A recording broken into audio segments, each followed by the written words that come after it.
এই গত কয়েকদিন না বলবো যে গত কয়েক মাসে অনেক কিছু তো ঘটে গেছে, এবং আপনি একজন মানবাধিকার কর্মী হিসেবে স্যার দেশের মানবাধিকারের এই মুহূর্তে কি অবস্থা আপনার কি মনে হচ্ছে?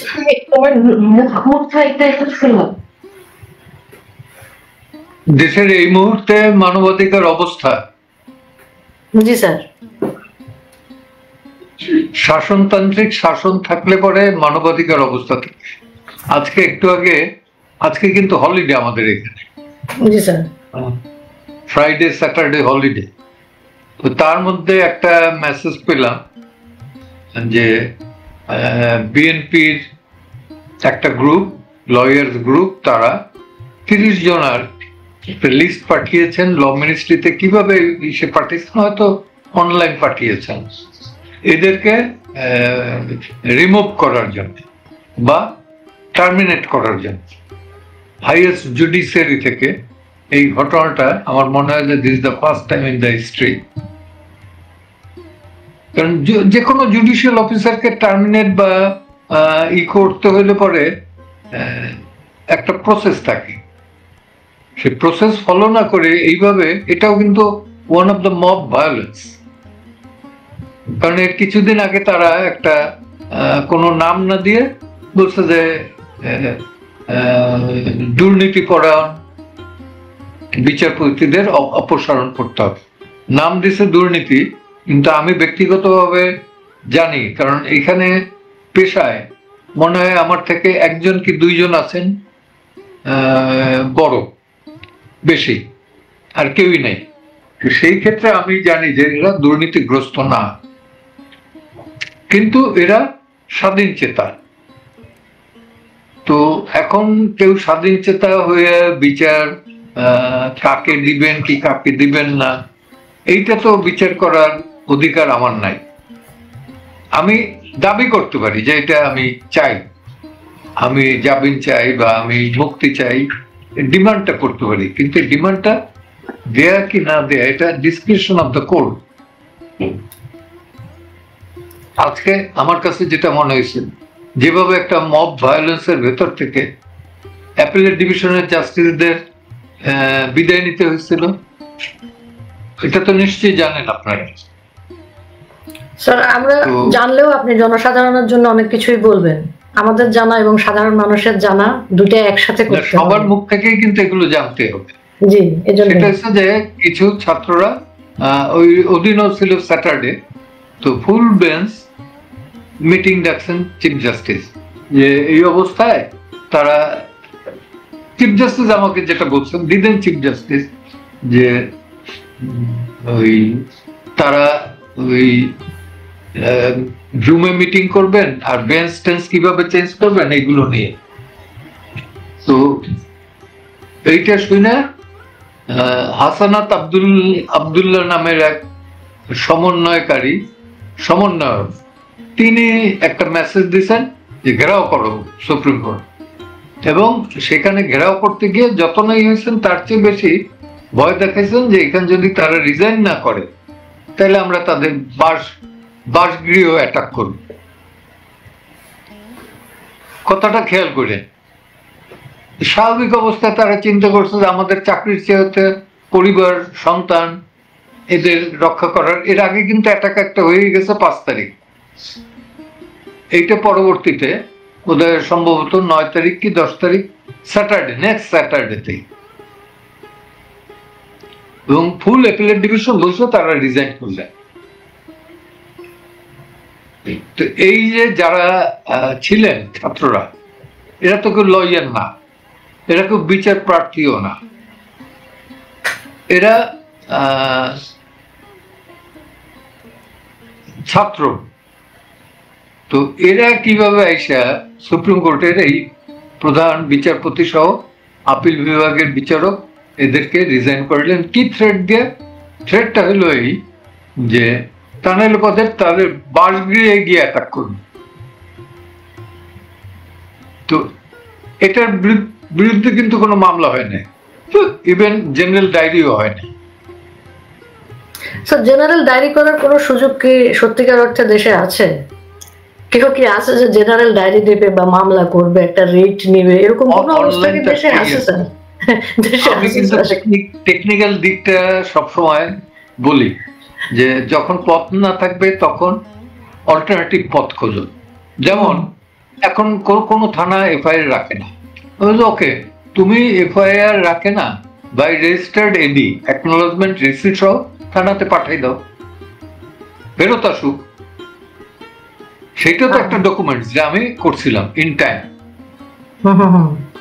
আর পুলিশ এখন কোনো প্রকারেই কোনো রকমের কোঅপারেশনের ভেতর নাই, না থাকারই কথা। কতজন পুলিশ মারা গেছে আমরা তো জানি না, কতজন পুলিশকে পুড়িয়ে মারা হয়েছে আমরা তো জানি না, এই হিসাবটা নাই। এবং মানবাধিকারের আওতায় বোধহয় পুলিশ পড়ে না মনে হইতেছে বাংলাদেশের কনটেক্সটে। পুলিশ, তারপরে আদিবাসী, তারপর সংখ্যালঘু, এরা কি মানুষ হিসেবে গণ্য বাংলাদেশে? এটা আমি তো প্রশ্ন রাখতে চাইছিলাম, আমি উত্তরটা দিয়ে এখন পর্যন্ত সবাই আমাকে যেটা বলে যে তুমি লাইভে যাও না, কারণ লয়ার হিসেবে অনলি দোকান নাকি খোলা আছে আমার। হ্যাঁ, এটা সত্যি কথা স্যার, ম্যাক্সিমামের দোকানই বন্ধ। তাহলে আমাদের অবস্থা কি হবে? গতকালকে বাসায় এসে বলে গেছে যে আমাদের অবস্থা কি হবে, আজকেও বলে গেছে যে আমাদের অবস্থাটা কি হবে। ইটস ট্রু যে একটা ইসে অ্যাকিউজড, তার পক্ষে কেউ দাঁড়াইতে পারবে না, দাঁড়াবার মতো অবস্থা নাই, দাঁড়ানোর মতন অবস্থা নাই স্যার। এখন মানবাধিকারের কথা যখন আমরা বলি, একজন অ্যাকিউজ পার্সনের তো স্যার লয়ার পাওয়ার, বিচারের সুবিধা পাওয়ার, তারপরে তার সামাজিক অবস্থান বা রাজনৈতিক অবস্থান অনুযায়ী ডিভিশন পাওয়ার, এগুলো সবকিছুরই তার অধিকার আছে। তো অনেকে বলছে নতুন বাংলাদেশ, ফেরেশতারা এসে বাংলাদেশ চালাচ্ছে, এখন সেই অধিকারগুলো স্যার রক্ষিত হচ্ছে না কেন? এখন ফেরেশতার শাসন, তো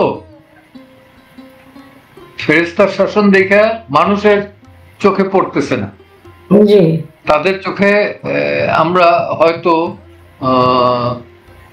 কি বলবো যে ৭১-এ আমি তো বলি যে আমার সবচেয়ে বড় অহংকার হলো আমি সুপ্রিম কোর্টের লয়ার বা আমি পলিটিক্স করতাম এক সময়, সেটা না।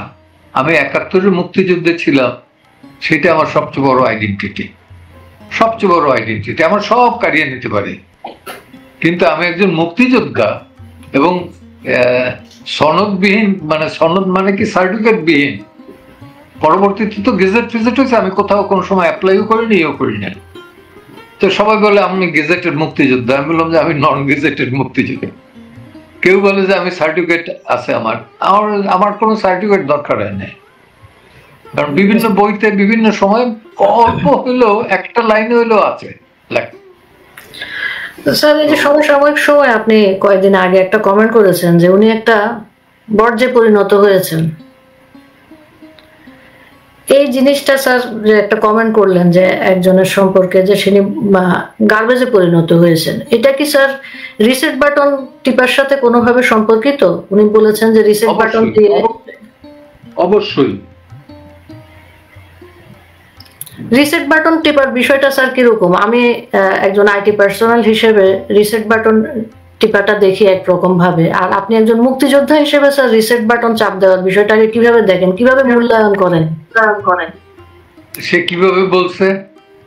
সে ভয়েস অফ আমেরিকাকে বলছে যে আপনি কি দেখেন নাই, পাস্ট, সব পাস্ট একদম করে দিছে।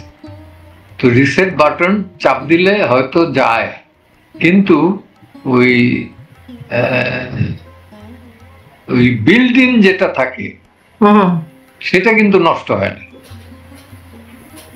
রিসেট বাটনের নষ্ট করার নাই। এবং বাংলাদেশের লিবারেশন ওয়ার হইল এই কান্ট্রির বিল্ট ইন। একটা মোবাইলের ভেতরে যে বিল্ট ইন থাকে না,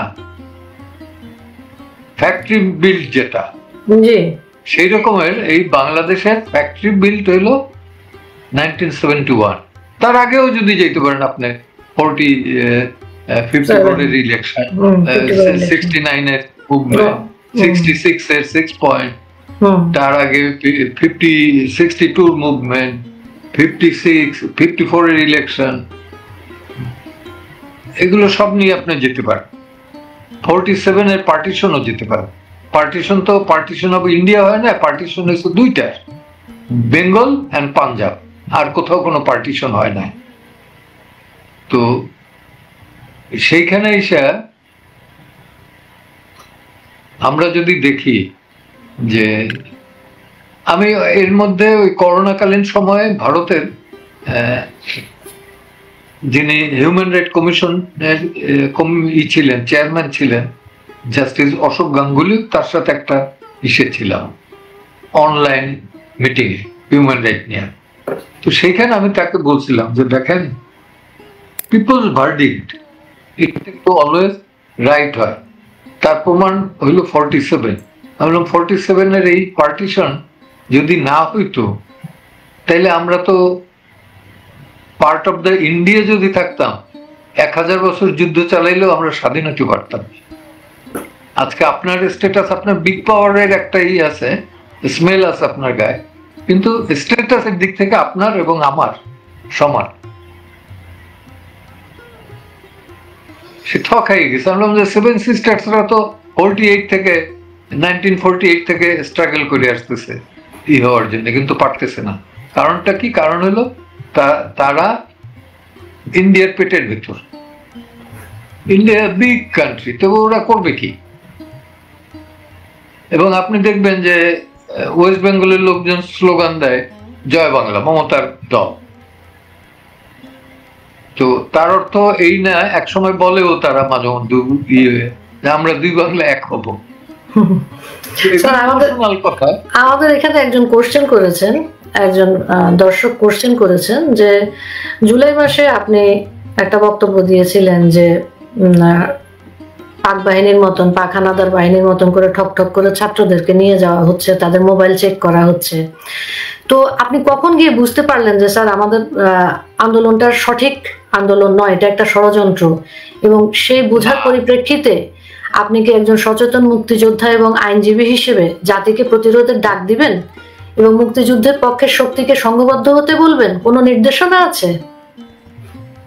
না, নির্দেশনা দেওয়ার তো ক্ষমতা আমার নাই।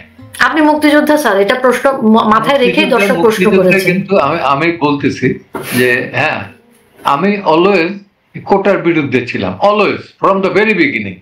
যে কারণে আমি বললাম যে আমি সার্টিফিকেট নেই নাই। এবং কোটার বিরুদ্ধে এই কারণে ছিলাম যে এই দেশ থেকে 1 কোটি লোক গেছে ইন্ডিয়ায়, ভারতে 71। তো 1 কোটির ভেতরে 1 লাখও তো ট্রেনিং নেয় না মুক্তিযোদ্ধার। হ্যাঁ, তো ঢুকলো এরা অক্টোবরের দিকে, যারা ট্রেনিং নিছে অল্প কিছু ঢুকলো অক্টোবরের দিকে। এই অক্টোবর পর্যন্ত যুদ্ধ চালাইলো কারা?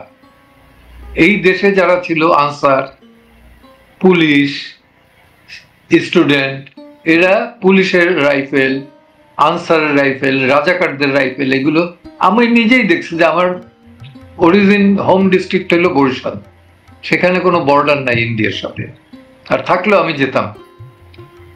তো ওইখান থেকে আমি দেখছি যে রাজাকার রাত থেকে খালি হাতে ছিনতাই করে রাইফেল নিয়ে আসছে, নিয়ে তারপরে ফাইট করছে। আমি নামও বলতে পারি, কমান্ডার নুরু কমান্ডার আগরপুরের, অদূত সর্দার ওই উজিরপুরের, ভোলার সিদ্দিক কমান্ডার, এরা খালি হাতে কিন্তু নিয়ে নিছে অস্ত্র করে। এরকম বহু আছে, হাবিব কমান্ডার কাউকালির, জাহাঙ্গীর বাহাদুর স্বরূপকাঠির, সিদ্দিক স্বরূপকাঠির, হাবিব খান নারায়ণপুরের, চাকারের ভিপি এক সময়। এরা কিন্তু রফিকুল ইসলাম জাফর বাকরগঞ্জের জাফরিয়া বাহিনীর নামে একসময় থরথর করে কাঁপছে পাকার নিয়ে। তো এরা কি, এরা যে ছিল 6.5 কোটি বাঙালির মধ্যে 5.5 কোটি বাঙালি, তারা তো নিশ্চয়ই মুক্তিযোদ্ধা। তারা নিশ্চয়ই প্রত্যেকটা মুহূর্ত কিন্তু জীবন নিয়ে আতঙ্কের ভিতর ছিল। যে আতঙ্কের ভেতরে এই 1 লাখ যারা গেছেন ইন্ডিয়ায়, 1 কোটির ভেতরে 1 কোটি যে গেছেন, তারা তো নিশ্চিন্ত ছিলেন। কষ্ট পাইছেন, তারা অনেক তীব্র কষ্ট পাইছেন। রিলিফের খানা খাইতে হয়েছে, ড্রেনের পাইপের ভেতর থাকতে হয়েছে, সল্ট লেকের রিফিউজি ক্যাম্পে থাকতে হয়েছে।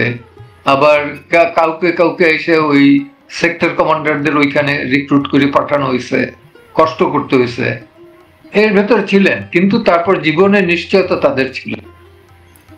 দেশে যারা তখন ছিল তাদের তো নিশ্চয়তা ছিল না। তো সেই কারণে আমি যেটা সেটা হলো যে এখন যেটা আমি ছাত্রদের পক্ষেই ছিলাম বরাবর, ছাত্রদের পক্ষে না। এই যেমন নারায়ণগঞ্জের 7 মার্ডার, সেটা যখন হয় তারপরে কিন্তু সেখানে নারায়ণগঞ্জে যাই, নারায়ণগঞ্জের অ্যাডভোকেট চন্দন সরকারকে যখন চন্দন সরকার খোঁজে যায়, একজন মিসিং ছিল, একজন লয়ার, তার খোঁজে গিয়ে পাইলাম 7 জন মিসিং। তো সেইটার বিরুদ্ধে প্রথম কিন্তু আমি SMS করে সব লয়ারদের জানাইলাম যে আসো পরদিন আমরা প্রোটেস্ট করি। পরদিন প্রোটেস্ট করলাম, প্রোটেস্ট করতে করতে সারা বাংলাদেশে প্রোটেস্ট শুরু হইল এবং ওইটার প্রেক্ষাপটে তারা গ্রেপ্তার হইলেন। এই ফার্স্ট র্যাবের বিরুদ্ধে কিন্তু একটা সফল অভিযান বলা যায়। এর কিছুদিন পরে আজকের যিনি উপদেষ্টা রেজওয়ান হাসান, তিনি একটা মামলা করতেছিলেন জমি নিয়ে, সরকারের সাথেই একটি গ্রুপের সাথে। তারপরেও তার হাজবেন্ড, সেও লয়ার কিন্তু প্র্যাকটিস করেন না, গার্মেন্টসের ব্যবসা, এবিসির দিক, তো আমরা এবি ডাকতাম। তো সেই রেজওয়ানার, এই উপদেষ্টা রেজওয়ানা, তার হাজবেন্ডকে কিডন্যাপ করে নেওয়া হইল নাইট। পরদিন আমি মেসেজ দিয়ে সবাইকে নিয়ে লয়ারদের নিয়ে বললাম যে 48 ঘন্টার ভেতর যদি তার হাজবেন্ডকে ফেরত না দেওয়া হয় আমরা কোর্ট কাছারি সব বন্ধ করে দেব। এ কিন্তু বহুত আগের ঘটনা, তখন আওয়ামী লীগই ক্ষমতায়, এবং আলটিমেটলি তার হাজবেন্ডকে ছেড়ে দেওয়া হইলো। এবং রাতে গেলাম, দেখলাম একত্রে আমি, রেজওয়ানা এবং তার হাজবেন্ড, এর 3 জনে ডিনার করলাম। এই ডিনারটা দিল ফর্মার অ্যাটর্নি জেনারেল সালাউদ্দিন ভাই, সে আবার রেজওয়ানার মামা, লয়ারে। তো এই যে এক এক সময় এক একটা, এই আদিলুর রহমান করুন শুভ্র যখন ICT অ্যাক্টে গ্রেপ্তার হইলেন, তখন কি কারণে গ্রেপ্তার হয়েছেন আমি জানি না, এটা 13 সালের ঘটনা। তো ওর ওয়াইফ, সেও লয়ার এবং ঢাকা ব্র্যাক ইউনিভার্সিটির শিক্ষক, ওকে জিজ্ঞেস করলাম, ও বলছে হ্যাঁ আমরা আসতেছিলাম, অন দ্য ওয়ে গাড়ি থামাইয়া ওকে একটা মাইক্রোবাসে তুলে নিছে। আমি কোথায় বসে এটা বললো গুলশানে বাসার সামনে। স্যার, আদিলুর রহমান শুভ্রকে কেন গ্রেপ্তার করা হয়েছে তো পুরো বাংলাদেশ জানে। উনি শাপলা চত্বরে নাকি হাজার মাদ্রাসার ছাত্রকে মেরে ফেলা হয়েছে, এ নিয়ে উনি একটা প্রোপাগান্ডা আন্তর্জাতিক পর্যায় পর্যন্ত চালিয়েছেন, যে কারণে পরে তাকে চালিয়েছেন। উনি অনেকটা রাষ্ট্রদ্রোহিতার কাজ করেছেন, দেশের সম্পর্কে একটা ভুল তথ্য আন্তর্জাতিক পরিমহলে ওনারা উঠিয়েছেন। এটা বললে খুব খারাপ শোনা যায়, অনেকেরই এক ধরনের অ্যাসাইনমেন্ট থাকে আন্তর্জাতিক পরিমহলে বাংলাদেশকে হেয় প্রতিপন্ন করার। যেটা হয়েছে সেটা তো বলে, যেটা হয় নাই সেটার সাথে আরো 50টা যোগ করে তারা আন্তর্জাতিক পরিমহলে সেটা তুলে ধরেন। এখন স্যার ঘটনা যেটা হচ্ছে, আপনার 5 তারিখ পর্যন্ত এক ধরনের স্ট্যান্ড ছিল, 5 তারিখের পরে এক ধরনের স্ট্যান্ড হয়েছে। আপনি বাংলাদেশের জন্য, বাংলাদেশের মুক্তিযুদ্ধের জন্য যে মুহূর্তে বুঝতে পেরেছেন যে এটা ঠিক নয়, সেই মুহূর্তে আপনি দেশের মানুষকে আলিঙ্গন করার জন্য এগিয়ে গেছেন। সেই জায়গা থেকে আমরা আপনাকে বলছি যে স্যার, সচেতন মুক্তিযোদ্ধা হিসেবে স্যার এই মুহূর্তে মানুষের প্রতি আপনার কি কোনো গণপ্রতিরোধ গড়ে তোলার মতন কোনো আহ্বান আছে কিনা? কারণ আপনি একজন পাবলিক পারসন, আপনার কথা মানুষ শোনে, আপনাকে দেখে এবং আপনাকে সম্মান করে। এই ধরনের ফিগার আমাদের এই মুহূর্তে খুব কম। না, আমি একটু ক্লিয়ার করিনি আদিলুর রহমান শুভ্র, আমি কিন্তু ওর বেলা আমার বিন্দু মাত্র ইচ্ছে কি কজে অ্যারেস্ট হয়েছে এটা না, কিন্তু দ্য ওয়ে টু অ্যারেস্ট, তুলে নিয়ে লোকাল থানা জানবে না, জানে না। আমি নিজে ফোন করছি থানাতে, গুলশান থানায়, বলছে না আমরা অ্যারেস্ট করিনি। আমি ডিবিতে ফোন করছি, ডিবি বলছে যে না আমরা নেই নাই। তো তাইলে কি লোকটা মিসিং? এটা তো হইতে পারে না, সে যত বড় দুষ্কৃতিকারী হোক, সে তো তখন আমি জানি না গ্রেফতার প্রক্রিয়াটা সঠিক ছিল না। হ্যাঁ, ওইটাই আমি বলছি যে তাকে যে কারণেই হোক, সে কারণ নিয়ে আমরা জানতে চাই না, কিন্তু এই প্রক্রিয়ায় কাউকে যাতে গ্রেফতার না করা, এখনো আমার ডিমান্ড তাই, যে রাতের অন্ধকারে গিয়ে কাউকে যাতে গ্রেফতার না করে। কারণ বাসায় একজন বয়স্ক লোক থাকতে পারে, তাই সে হার্ট অ্যাটাক হইতে পারে। True true true. Panna sir, আমরা আপনার কাছে ফিরে আসি যে রাষ্ট্রপতি পরিবর্তনের যে দাবিগুলো তারা তুলছে, মানে এই রেজিম যে রাষ্ট্রপতি পরিবর্তনের যে দাবি তুলছে, এটা ফলাফল কি দাঁড়াবে? এটা একটা ফলাফল কি দাঁড়াবে আপনি জানেন, আমি জানি, জনসাধারণের পক্ষ থেকে একজন জানতে চাচ্ছেন। যিনি জানতে যাচ্ছেন আমার মনে উনিও জানেন, উনিও জানেন, আমার মুখ থেকে শুনতে চাচ্ছে তো। আমি একটু ইঙ্গিত দেই, এটা আমি অ্যাজিউম করছি যখন স্পিকার রিজাইন করে। স্পিকার রিজাইন করার তো কোনো দরকার নাই, রিজাইন করলেও তার হাত থেকেই কিন্তু নেক্সট পার্লামেন্টের স্পিকারের পদটা নিতে হবে। স্পিকার রিজাইন করার কারণটা কি? কারণ একটাই, যে প্রেসিডেন্ট না থাকলে পরে স্পিকার হন অ্যাক্টিং প্রেসিডেন্ট। খেয়াল করে দেখেন তো, প্রেসিডেন্ট যদি না থাকে এখান তো কেউ অ্যাক্টিং করার মতো নাই। থার্ড একজন আছে, আমি বইলে বেড়াই, প্রধান বিচারপতি। কারণ ক্রোনোলজিক্যালি প্রধান বিচারপতি হচ্ছে ফোর্থ পার্সন, তো সে টেক ওভার করতে যাবে না, কারণ এই দিক আরেক দিক সামলানো এটা যাবে না, অন্য কেউ করবেন, তাই না? আর এই যে অবস্থায় দেশ চলছে, এটা কি অবস্থায় চলছে, এত স্মুথলি চলতেছে যে রাস্তায় বের হওয়া it's after dusk it's difficult. তারপরে কোনো থানায় কোনো মামলা নাই, আগের নথিপত্র নাই। আমি একটু বিষয়টা বুঝিয়ে বলতেছি, আগে মামলা তো থানায় রেকর্ড রুম থাকে, এসব কিছু নাই।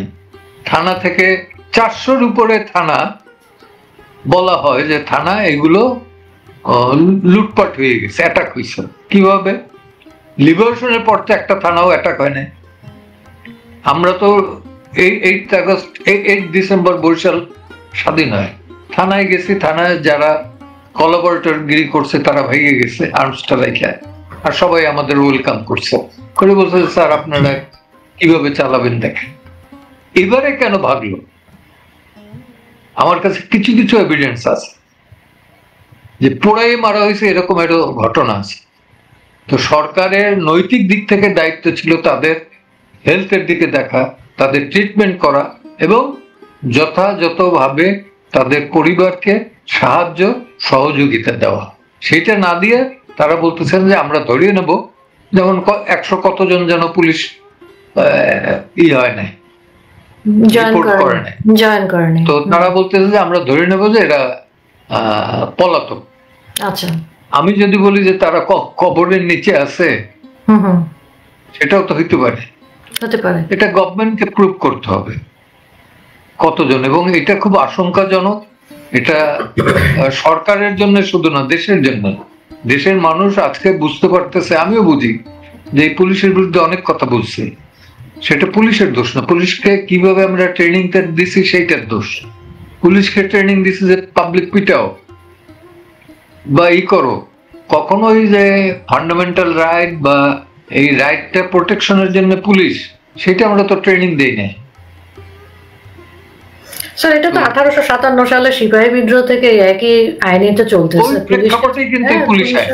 পুলিশকে তো ওভাবে সবাই ব্যবহার করে আসছে। 1861 সালের যে আইন, সেখানে পুলিশকে এভাবে ব্যবহার করা হয়েছে। 1860 সালে হলো দণ্ডবিধি এবং 1860 সালে হলো পুলিশ আইন। 1861 সালেই আবার হইলো 3টে হাইকোর্ট। তো ওই অবস্থায় পড়লো দেশ, সেই অবস্থায় চলতেছে এখনো। আমরা 54-এ অ্যারেস্ট করে নিয়ে যেতে পারে। ওই আজকে গুম কমিটির চেয়ারম্যান বললেন যে ওনারা খুঁজে দেখছেন যে এইগুলোর কোনো অস্তিত্ব নাই।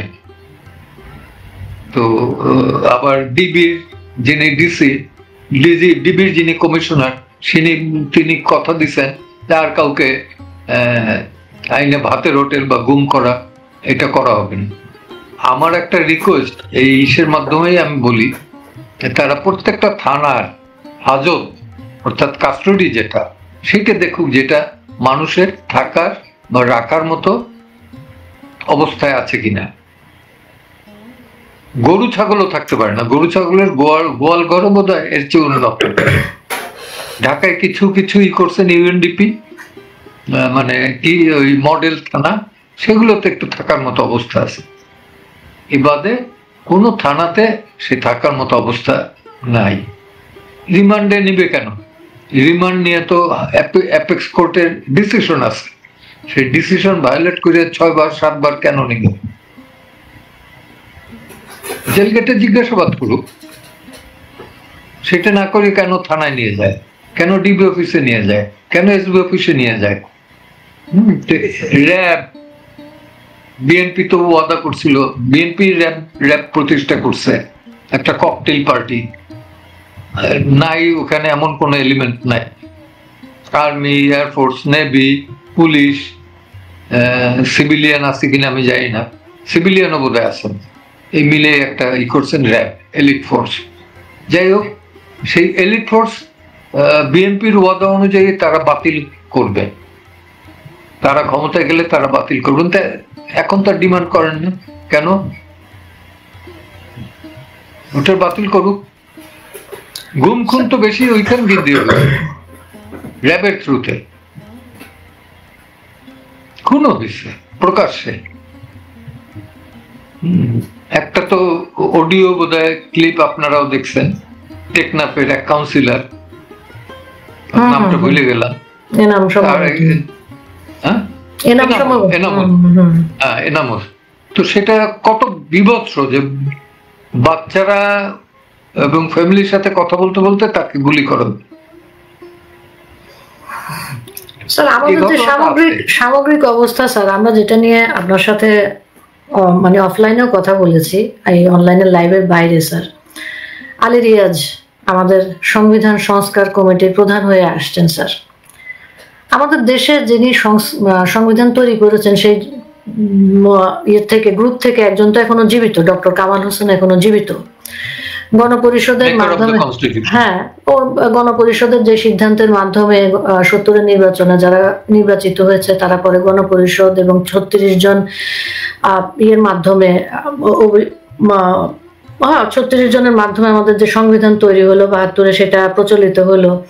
সেই সংবিধানের যে মেকার অফ দ্য সংবিধান এখনো জীবিত, তাকে বাদ দিয়ে আলী রিয়াজ, যিনি পড়ান হচ্ছে গিয়ে পলিটিক্যাল সায়েন্স সম্ভবত, উনি অন্য দেশের নাগরিক এবং অন্য দেশের মদতপুষ্ট, অন্য দেশের ফান্ডের কাজ করতেছেন। তাকে আমরা কিভাবে সংবিধান সংস্কারের কাজে নিয়োজিত করতেছি, এই বিষয়ে স্যার আপনার মতামত কি?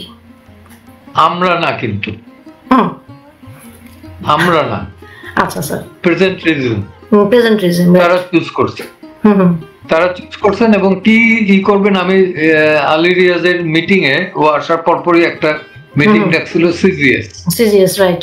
তো সেখানে বলছে যে এই চিন্তা ভাবনা তোমার মাথা থেকে বাদ দাও, যেটা আছে, হ্যাঁ, আর্টিকেল 70 তুমি কিছু সংশোধন করতে পারো যদি চাও, যে এইখানে তুমি কেয়ারটেকার বা গভর্নমেন্ট ঢুকাবা, ওকে, সেই চ্যাপ্টারটা ঢুকাই দাও। কিন্তু আদারওয়াইজ কোথাও যদি তুমি হেল্পের করতে যাও, তাতে কিন্তু 12টা বাজবে। বললাম যে যদি জোর থাকে তাহলে আর্টিকেল 8 অ্যামেন্ড করো, বাতিল করে দাও, সেটার বেলা তাদের কোনো কথা নেই। আর্টিকেল 8 এ স্যার কি আছে? আর্টিকেল 8 এ হলো রাষ্ট্রধর্ম ইসলাম। ওইটা যখন বলছি সব চুপ হয়ে গেছে। তো বেসিক্যালি হলো যে প্রথমে তারা ছিল যে ওইটা নতুন করে সংবিধান লিখতেই হয়, আচ্ছা, না লিখলে পর তো হিস্ট্রিতে থাকে না। তাদের হিস্ট্রির একটা মাইলস্টোন থাকতে হবে, সেটা থাকার জন্যই আমার মনে হয় এবারে অন্য আসবে কেন, কেউ তো এটাই করে না। যারা অতি শিক্ষিত বা আমাদের দেশে কনস্টিটিউশন নিয়ে নাড়াচাড়া করে, আমি নিচের স্তরেরই ধরলাম, কিন্তু আমার উপরের স্তরে আছেন তো কিছু কিছু লোক, তারা সবাই বলছে যে না, এখানে সংশোধন করার কি আছে, যেগুলো আছে ওগুলো হাত দেওয়া যাবে না, উচিত কিন্তু দেয়া যাবে না। যেমন আর্টিকেল 8, সার্কামস্ট্যান্সটা এমন যে এটা হাত দেওয়া যাবে না। তো এইরকম আর কি আর বলছে যে আর্টিকেল 70টা সংশোধন করা যেতে পারে। আর সবচেয়ে মজার ব্যাপার হচ্ছে যে পরে তো একটা ইলেকশন দিতে হবে, ফ্রি অ্যান্ড ফেয়ার, ডেমোক্রেটিক ওয়েতে তার কাছে পাওয়ার হ্যান্ড ওভার করতে হবে। ইউনূস সাহেবেরই হোক আর ওই আসিফ নজরুলের হোক বা প্রেসিডেন্টেরই হোক, পাওয়ার তো হ্যান্ড ওভার করতে হবে। হ্যান্ড ওভার করার পর সেই পার্লামেন্ট যদি ওইটুকু রেটিফাই না করে, অ্যাপ্রুভ না করে, তাইলে কোথায় যাবে? হাসান আরিফও কিন্তু তাই বলছেন যে আমরা কি এখানে কি করব, সংস্কার সেটা যদি গিয়ে ওইখানে পার্লামেন্টে পাস না হয়।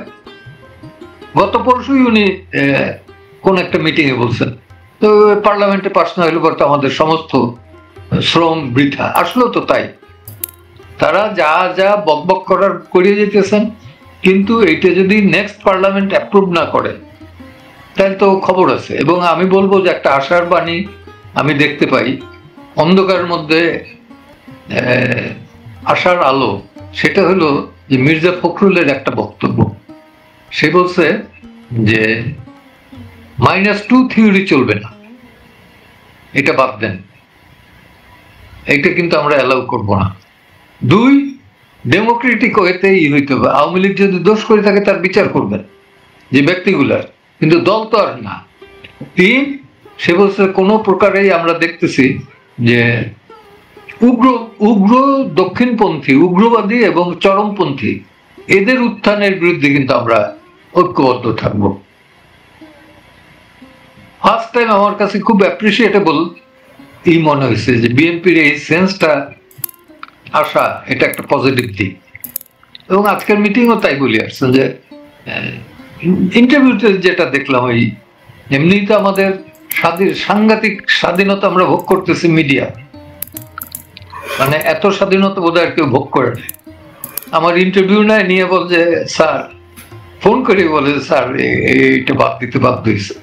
আমার ফেসবুকে ফার্স্ট ডে এটা 2 দিন ধরে আমার ফেসবুক বন্ধ, তারপর ওগুলো ডিলিট। এই স্বাধীনতা আমি ভোগ করতেছি, বাক স্বাধীনতা আমরা যাকে বলতেছিলাম না, যে বাক স্বাধীনতা, সব স্বাধীনতাই আমরা এনজয় করতেছি চরম ভাবে না স্যার? স্যার এখানে একজন প্রশ্ন করছে যে এই সরকারটা তো সম্পূর্ণভাবে অবৈধ, একজন সাধারণ নাগরিক প্রশ্ন করেছেন, সে কি এর বিরুদ্ধে রিট করতে পারে কিনা, কোনো জায়গায় রিট করার সুযোগ আছে কিনা? কোর্টের যদি ব্যাকবোন থাকে তাহলে পরে এটা অবশ্যই পজিটিভ দিক থেকে রিট ফাইল করলে পরে রুল ইস্যু করা উচিত। উনি এটাও প্রশ্ন করেছেন, উনি যদি নিজে ব্যক্তিগত উদ্যোগে রিট করতে চায়, আপনি কি তাকে আইনগত সহায়তা দিবেন কিনা? দেব। ওকে, এরকম লোক বহুত আছে যে রিট করতে চাচ্ছেন। আচ্ছা দেব। স্যার একটা গুরুত্বপূর্ণ পয়েন্ট আমি আপনার জন্য এবং রায়হান ভাইয়ের জন্য তুলে ধরতেছি। এটা কোনো প্রশ্ন না, এটা একজনের ব্যক্তিগত খবর। উনি আমাদের শহীদ আলতাফ মাহমুদের কন্যা শাওন মাহমুদ, উনি লিখেছেন 71-এর মুক্তিযুদ্ধ পূর্ব পাকিস্তানের ইসলাম বনাম পশ্চিম পাকিস্তানের ইসলামের যুদ্ধ ছিল বলেছেন উপদেষ্টার বিশেষ সহকারী, প্রধান উপদেষ্টার বিশেষ সহকারী মাহফুজ আলম। যে কথা নিকৃষ্ট যুদ্ধাপরাধীরাও বলে নাই কখনো। এত সাহস সে কোথায় পেল? সে বলেছে বাংলাদেশের যে মুক্তিযুদ্ধ সেটা পূর্ব পাকিস্তানের ইসলামের সাথে পশ্চিম পাকিস্তানের ইসলামের যুদ্ধ ছিল, তার ন্যারেটিভ। সে এই সাহস কোথায় পেল? এই সাহস শাহনাপা দেশের কিছু মানুষ দিয়েছে, তবে এই সাহস রহিত হবে। বিকৃত মস্তিষ্কের কিছু মানুষ তাকে দিয়েছে। এই সাহস বিকৃত মস্তিষ্কের মানুষ দিয়েছে, তবে এটা ভুলে গেলে চলবে না। শাওনাপা ওই দেশে আপনিও আছেন, পান্না স্যারের মতন মানুষও আছে, এবং আপনাদের পিছনে আমরাও আছি। শাওন তো আমার দেশের, আমার ভাতিজি বলতেছে। হ্যাঁ, তো এই ধরনের জিনিস যারা বলে তারা হাইপ তৈরি করার জন্য বলে, তাদের গণগ্রহণযোগ্যতা কিছু মানুষের মাঝে তৈরি করার জন্য বলে। এটাই শেষ কথা না, এই কথাগুলো কখনো শেষ কথা না, এটাকে আমাদের কাউন্টার দিতে হবে। এজন্যই আমরা একসাথে রাইট। হ্যাঁ, তো এখন পান্না স্যার, আমাদের তো মনে করেন যে এই ধরনের আলোচনা, কে কি করেছে, কি হচ্ছে, সংবিধান পরিবর্তন করা যাবে কি যাবে না, এগুলো দীর্ঘ আলোচনা, এগুলো প্রতিদিনই হওয়ার মতন আলোচনা। কিন্তু যেটা হবার তো স্যার ইতিমধ্যে হয়ে গেছে, আমাদের রেজিম চেঞ্জ হয়েছে, হয় সঠিক পদ্ধতিতে বা ভুল পদ্ধতিতে। এখন দেশকে বাঁচাতে স্যার আমরা কি করব?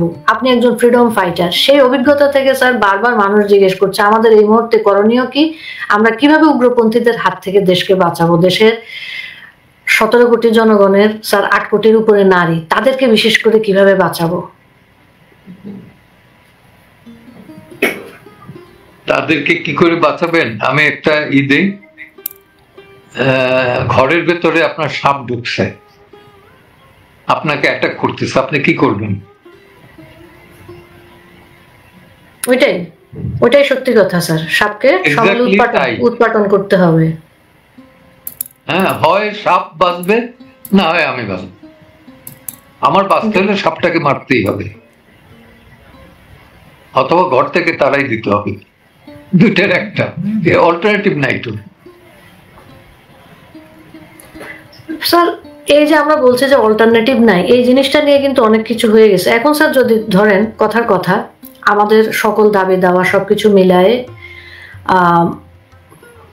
কি বলবো, যে ইউনূস সরকার কোনোভাবে পরিবর্তন হলো, তারপরে স্যার আমাদের কি হবে? ওই যে একটা ভ্যাকুয়াম তৈরি হবে, ওই মুহূর্তে আমাদের স্যার কি হবে? ওই মুহূর্তের প্রস্তুতির জন্য আমাদের কি করা উচিত? এখন থেকে রাজনৈতিক দলগুলোর কি করা উচিত?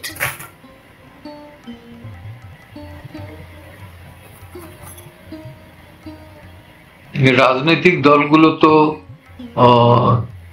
নিজেদের দল গুছাতেই ব্যস্ত, এবং তারা যে করতেছে আস্তে আস্তে, প্রথমটা তারা একটু আমার মনে হয় ধোঁয়াশার মধ্যে ছিলেন। আওয়ামী লীগ গভর্নমেন্ট গেছে, এখন তারা বোধহয় একটা ডেমোক্রেটিক অ্যাটমসফিয়ারে থাকবেন। এখন তারা হাড়ে হাড়ে বুঝতে পারতেছেন। যেমন আপনি একটা অদ্ভুত বিষয় দেখেন, ছাত্ররা ঘেরাও করলো সচিবালয়, শুধু না উপদেষ্টাদের, কি অটো প্রমোশন চাই,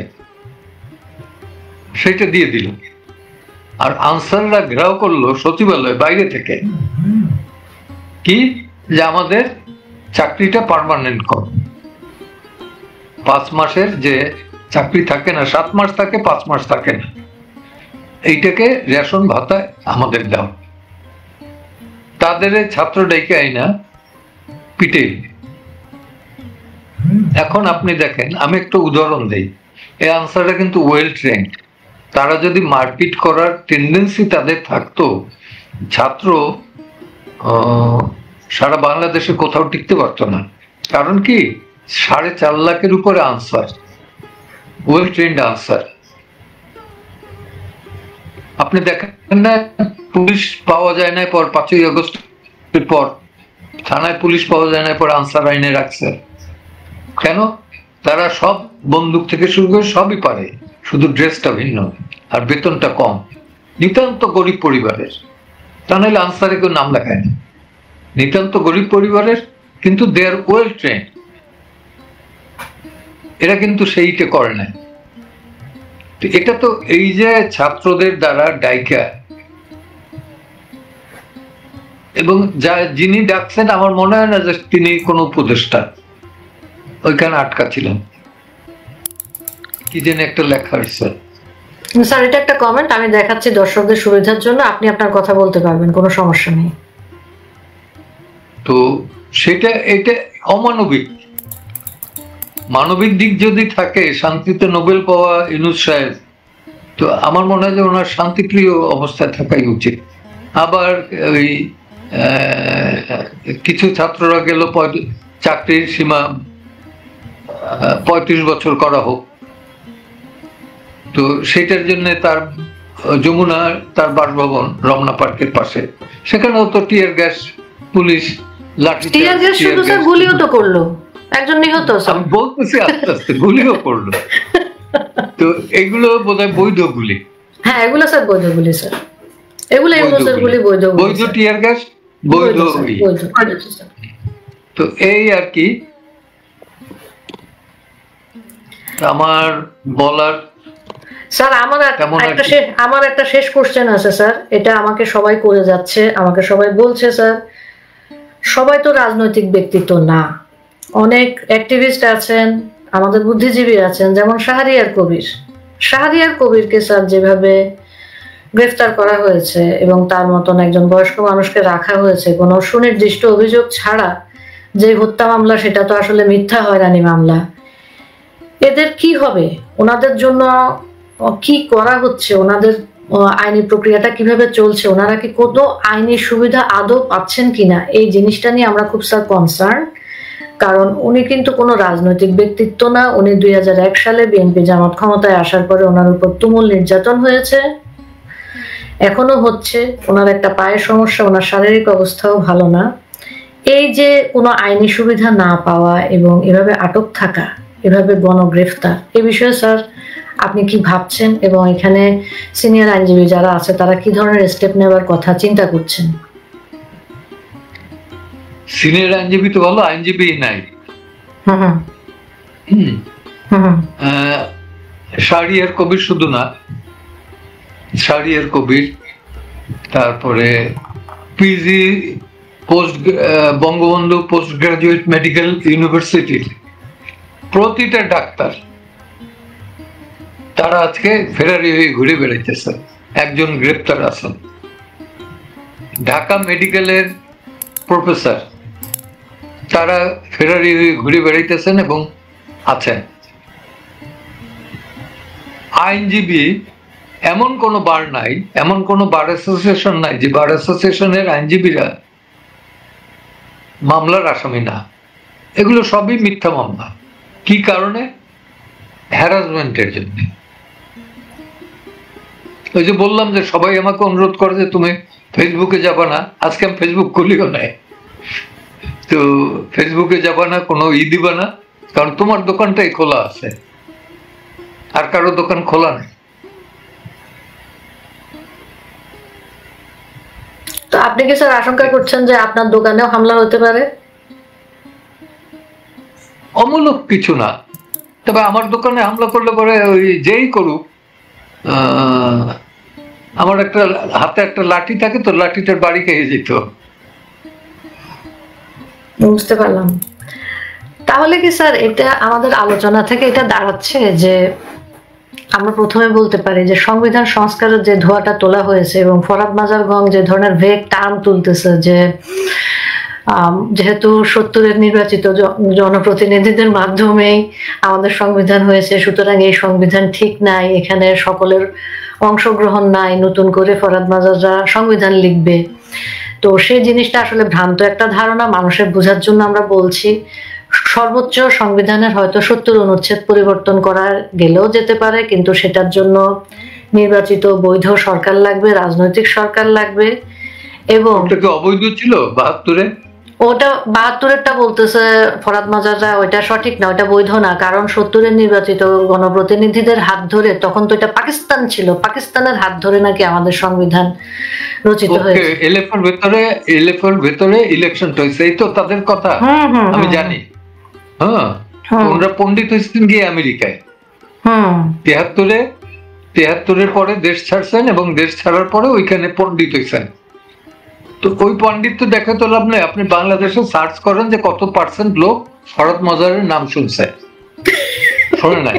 তার এই থিওরির কথা যদি শোনে, তারা বলবে যে এই লোক কি পাগল না জনগণ পাগল। এখন ঘটনা হচ্ছে যে স্যার তারা ওই পর্যন্ত যেতেই চায় না, তারা ওই থিওরি পর্যন্ত যেতেই চায় না। তো আমাদের দেশে কিছু বুদ্ধিজীবী আছে, আমরা বলি এদের পরজীবী। হ্যাঁ, এদের না ডাকলে পরে এরা গিয়ে হাজির হয় মিটিং এ, হাজিরা একটু বক্তব্য রাখবে। এবং সবচেয়ে একটা উত্তম কথা বলি, সেটা হচ্ছে যে আমরা যদি সহজে ফেমাস হইতে চাই, তাইলে রবি ঠাকুর বা কাজী নজরুল ইসলাম এদের সাহিত্য নিয়ে একটু যদি উল্টা পাল্টা বলি, রবীন্দ্রনাথ এটা নিয়ে আসছে ওই থেকে, ইউরোপ থেকে ধার করিয়া, আর নজরুল নিয়ে আসছে পারস্যের হাফিজের কাছ থেকে ধার করিয়া, এই ধরনের কথাবার্তা বইলে টইলে ফেমাস হওয়া যায়। কিন্তু তো সেই ধরনের কিছু পাগল আছে দেশে। স্যার পাগল বলে তাদেরকে এখন আর খারিজ করার কোনো সুযোগ নাই, কারণ দেশে 400-500 লোকজন মিলে মিটিং মিছিল করে আমাদের দেশের সম্পূর্ণ ধ্বংসটা ডেকে নিয়ে আসছে। এবং আমাদের স্যার খুবই দুর্ভাগ্য যে ফরহাদ মাজার পিনাকি ওদের কাছ থেকে আমাদের স্যার ধর্ম নতুন করে শিখতে হয়। যে ফরহাদ মাজার স্যার 1990 সালে ইবাদতনামা কবিতার বই লিখেছে, যিনি হ্যাঁ উনি যিনি নাস্তিক্যবাদকে আমি অসমর্থন করার কিছু নাই, কেউ আস্তিক হবে কেউ নাস্তিক হবে, কিন্তু এই যে ভুল পাল্টানো এবং জনগণকে বিভ্রান্ত করা স্যার, ওনার কবিতা থেকে স্যার আমি আপনাকে 2টা লাইন পড়ে শোনাই। ওনার কবিতার নাম স্যার বিবি খাদিজা, একটু শুনেন স্যার বিনোদনের জন্য। বিবি খাদিজার নামে আমি পদ্যটি লিখি, বিসমিল্লাহ কহিব না, শুধু খাদিজার নাম নেব। প্রভু অনুমতি দাও, গোস্বা করিও না, একবার শুধু তার নামে এ পদ্যখানি লিখিব মাবুদ। নবীজির নাম তার নামও নেব না মালিক, শুধু খদিজার নাম, অপরূপ খদিজার নামে একবার দুনিয়ায় আমি সব নাম ভুলে যাব। তোমাকেও ভুলে যাব নবীকে আমার। একমাত্র ত্রিনী প্রভু, একমাত্র তার চাকুরিতে উটো ব্যবসা লয়েছিল মন নবীজি বহাল। তুমি ডাক মারিও না, নবী ছিল তোমার হাবিব, কিন্তু খদিজা ছিল বেতনের বাঁধা কর্মচারী। সব নারী জানে তুমি খাটো হয়ে আছো এইখানে, তোমার খাতিরে তবু প্রকাশ্যে তা জাহির করে না। কি বুঝলেন স্যার? বুঝলাম। হ্যাঁ এটা কবিতা। 1990 সালে তার ইবাদতনামা বই। আর স্ত্রী নামে একজন কি উপদেষ্টা মণ্ডলীতে আছে, এটা কি জানেন? আচ্ছা জানি, ওগুলো সব বললে দরকার নাই, এটা সারা বাংলাদেশ জানে। আছেন তো উপদেষ্টা মণ্ডলীতে, উনি না হইলো ওনার অর্ধাঙ্গিনী আছে। হ্যাঁ কোটা স্যার, হ্যাঁ কোটা স্যার, চট্টগ্রাম কোটা, স্ত্রী কোটা, আত্মীয় কোটা, গ্রামীণ ব্যাংক কোটা স্যার, কোটার তো শেষ নাই। কোটা সংস্কার আন্দোলন করছে না স্যার? হ্যাঁ কোটা সংস্কার বিরুদ্ধে তো মামলা করতে গেলাম, গিয়ে পরদিন যেই জেল থেকে বাইরে হইলো, পরদিন বললো যে কি বৈষম্য বিরোধী আন্দোলন স্যার। তো স্যার আমাদের আলোচনার থেকে এটা দাঁড়ালো স্যার, এই মুহূর্তে আমরা অনেকক্ষণ আলোচনা করলাম, আপনার ওখানে রাত হয়ে গেছে, সেজন্য আমি আপনাকে আর আটকেও রাখতে চাই না। এগুলো একটা ধারাবাহিক আলোচনা, মানুষের সবার কাছে আমাদের আহ্বান থাকবে যে ধারাবাহিকভাবে কথা বলেন, লাগাতার কথা বলেন, কথা বলতে না চাইলে না পারলে, দেশ থেকে কথা বলতে না পারলে আমাদের সাথে যোগাযোগ করেন। দেশ বাঁচাতে হবে, এটা হচ্ছে গিয়ে প্রথম এবং শেষ কথা। দেশ আক্রান্ত, আপনি বলতে পারেন যে আওয়ামী লীগ চলে গেছে, এখন দেশের শান্তির সুবাতাস।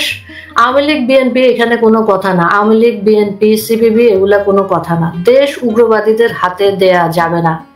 দেশ রাজনৈতিকভাবে নির্বাচিত, সেকুলার এবং ডেমোক্রেটিক কান্ট্রি। আমার আদিবাসী, আমার সংখ্যালঘু, সেকুলার সকল ধরনের মানুষের এখানে সহ অবস্থান থাকতে হবে। ওই মন্দির পাহারা দেওয়ার মতো নাটক এবং মন্দির পাহারা দিয়ে সামনের ক্যামেরা দিয়ে ছবি তুলে মন্দির পাহারা দিয়ে ক্যামেরা সরলে যায় নিজেরাই ভাঙ্গা ফেলা, এসব নাটক বন্ধ করতে হবে। এবং সব নাটক করার পরে বলতে হবে এগুলো আওয়ামী লীগ করেছে, আওয়ামী লীগ সংখ্যালঘু হয়ে ফিরে এসেছে, আওয়ামী লীগ আনসার হয়ে ফিরে এসেছে, এগুলো বন্ধ করতে হবে। হ্যাঁ এটাই হচ্ছে কি আমাদের মূল কথা। এবং সংবিধানের যেই চেঞ্জের কথা আমরা বলছি, সিনিয়র লোকদের এবং যারা সংবিধান আগে রচনা করেছেন তাদের অংশগ্রহণ ব্যতীত ওই যেসব পরিকল্পনা করা হচ্ছে, হানা ভোটের মাধ্যমে সবকিছু করে ফেলা হবে, এগুলার থেকে দূরে থাকেন। এগুলা করলে দেশে আরো পরিস্থিতি অবনতি ঘটবে, তাই নাকি রাহান ভাই? ঠিক বললাম? ঠিক বলছেন রাহান ভাই, আপনি খুব সংক্ষেপে আমাদেরকে 2-1টা কথা বলবেন যে আন্দোলনে যে কিশোর তরুণরা আহত হয়েছে তারা বলতেছে তারা ঠিকমতো চিকিৎসা পাচ্ছে না, এটা নিয়ে কোনো মামলা করা যায় কিনা একজন জিজ্ঞেস করেছেন। এবং আরেকজন পান্না ভাইকে জিজ্ঞেস করেছেন জুলাইয়ে তার যে ভূমিকা ছিল সেই ভূমিকা যে সঠিক নয়, উনি ওইটা কখন বুঝতে পারলেন, এবং এই বুঝার পরিপ্রেক্ষিতে যে উনি এখন আমাদের সাথে কথা বলছেন এই বিষয়ে ওনার অনুভূতি কি, এই 2টা কোশ্চেন কভার করে আমরা অনুষ্ঠান শেষ করব। রাহান ভাই, আহত কিশোর তরুণরা চিকিৎসা পাচ্ছে না, এই বিষয়ে কোনো মামলা করা যায় কিনা? পান্না ভাই বলুন। কি আহতদের চিকিৎসার জন্য মামলা করা যায় কিনা? অবশ্যই তারা অনেকেই চিকিৎসা পাচ্ছে না, তাদের হাত পা এগুলোর জন্য তো আজকে এই ইউনিসেফ গদিতে বসতে পারছেন, তো তাদের তো ডিমান্ড আছে। জি তো এটা করতে পারে, কম্পেনসেশন ডিমান্ড করতে পারে। আচ্ছা, আর আর আমি আপনাকে কেন- আরেকটা কোশ্চেন করেছে যে আপনি হচ্ছে ন্যায় অন্যায়ের যে পক্ষ, সেই কারণে আপনি জুলাইয়ের ভূমিকাতে আপনি ছিলেন, ছাত্রদের পক্ষে কথা বলেছেন। যখন যে মুহূর্তে আপনি বুঝতে পেরেছেন যে এটা আর সত্যিকার অর্থে কোটা সংস্কার আন্দোলন না, এটা সরকার পতনেরও আন্দোলন না, এটা এক ধরনের ষড়যন্ত্র, তখন বুঝতে পারার পরে আপনার যে ভূমিকা পরিবর্তন হয়েছে সে বিষয়ে আপনি নিজে কি অনুভব করছেন এখন? না, আমি তো মনে করি যে আমি বরাবর যেভাবে সাদারে সাদা কালোকে কালো বলছি, সেভাবেই আমি আমার জায়গাতে আমি আছি। আমি যতক্ষণ মনে করছি যে ওইটা কোটা বিরোধীতে তারা আছে, ততক্ষণ পর্যন্ত তাদের সাথে ছিলাম। যে মোমেন্টে দেখছি বৈষম্য বিরোধী অত্যন্ত ভালো স্লোগান, কিন্তু এই বৈষম্য শ্রেণী বিদ্যমান সমাজে বৈষম্য দূর করা এত সহজ না। আর বৈষম্যের জন্য গণভবন যেতে হবে, দখল করতে হবে, এইটার মধ্যে তো আমি নাই। এবং শেষ প্রশ্ন, আইনগতভাবে যেটা সমাধান যোগ্য জি, সেটার এবং নিয়মতান্ত্রিক আন্দোলনের ভেতর থেকে যা যা করা দরকার তাই করতে আমি রাজি ছিলাম। আমরা বুঝতে পেরেছি। স্যার, আপনার কি মনে হয় যে জুডিশিয়ারিকে যেভাবে ভেঙে দেওয়া হয়েছে সেখান থেকে মানুষ সত্যিকার অর্থে আইনি সহায়তা পাবে, আইনের বিচার পাবে? জুডিশিয়ারিকে যেভাবে ভেঙে দেওয়া হয়েছে সেখান থেকে তারা আইনের সহায়তা, আইনের বিচার পাওয়ার কোনো সুযোগ আছে এই মুহূর্তে? এই মুহূর্তে সুযোগ নাই সেটা বলবো না, দুরূহ একটি কষ্টকর, কিন্তু কষ্ট করলেও এই আইনের শাসন বজায় রাখার জন্য আইনের আশ্রয় নেয় এবং বিচারালয়ে যাওয়া এটা একান্ত আমাদের কর্তব্য। Struggle, it's a one kind of স্ট্রাগলের ভেতর আমরা পড়লাম, ইটস এ কন্টিনিউইং প্রসেস। কিন্তু আইনের শাসন এবং বিচার ব্যবস্থা এটাকে রক্ষা করা, সুশাসন এস্টাবলিশ করা, ইটস এ কন্টিনিউইং প্রসেস। কখনোই এটারে আইসে বলা যাবে না যে এখানে এটা এন্ড হইছে। স্যার, আমরা অনেক মন্তব্য পেয়েছি, অনেক মানুষ আমাদেরকে অনেক প্রশ্ন করেছেন, সব তো একসাথে কভার করা সম্ভব না। আমরা আশা রাখবো স্যার আপনার শরীর স্বাস্থ্য এবং সময় সব যদি অনুকূলে থাকে আমরা আবার আলোচনা করব। আমরা এই আলোচনার মধ্য দিয়ে যেটা জানতে পেরেছি, সংবিধান এই মুহূর্তে সংস্কার করতে গেলে কি হবে বা কি হবে না, এবং কে কিভাবে আইনি সহায়তা পেতে পারে, এবং সবচেয়ে বড় প্রশ্ন যেটা উঠে এসেছে আমাদের সামনে, আমার ব্যক্তিগতভাবে মনে হয়েছে যে পুলিশ বাহিনীর উপর যে নির্মম নির্যাতন চলেছে, পুলিশ বাহিনীর মৃত আহত তাদের সংখ্যাটা জনসমক্ষে আনা খুব জরুরি। পুলিশ বাহিনীর যেটা বলা হচ্ছে যে মনোবল রিস্টোর করা, তাদেরকে ট্রমা থেকে বের করা, সেজন্য তাদের কোন কোন কলিগ কোন অবস্থায় আছেন, তারা কাজে যোগ দেয় না, এই ধরনের ভেগ টার্ম ইউজ না করে সত্যিটা তুলে আনা উচিত।